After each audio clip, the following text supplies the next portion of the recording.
પ્રેમ દીવાની મીરાએ કેમ છોડ્યા હતા ગિરધર ગોપાલ?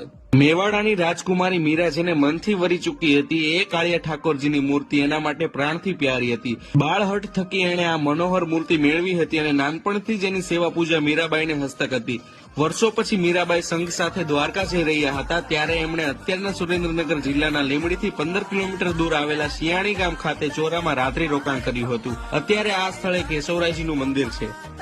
કહે છે કે એ રાત્રે ભક્તિ માર્ગના ઇતિહાસને બદલી નાખતી એક ઘટના બની. કૃષ્ણ ભક્તિમાં લીન બનેલા મીરાબાઈ મેવાડાથી નીકળ્યા ત્યારે નાનપણથી જેને ભજતા એ મૂર્તિ સાથે લીધી હતી. વૃંદાવન થઈને એ દ્વારકા જતા સંઘ સાથે ફરતા ફરતા ઝાલાવાડના શિયાળી ગામે આવ્યા.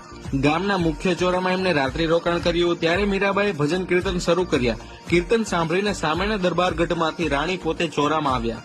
રાણીએ ગાંઠની બીમારીથી પીડાતા એમના પતિને સાજા કરવા કૃષ્ણની મૂર્તિ સામે પ્રાર્થના કરી.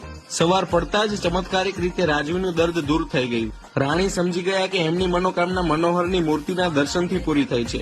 બસ પછી તો રાજવી અને રાણી બંનેએ મીરાબાઈને ભગવાન શ્રી કૃષ્ણની એ મૂર્તિ આ ગામમાં મૂકીને જવાની વિનંતી કરી. મીરાબાઈએ જોકે આ મૂર્તિ એમના પ્રાણ સમી હોવાની સાથે દ્વારકા લઈ જવાની જીદ કરી, પરંતુ અંતે રાજવી પરિવારના આગ્રહ સામે ઝૂક્યા અને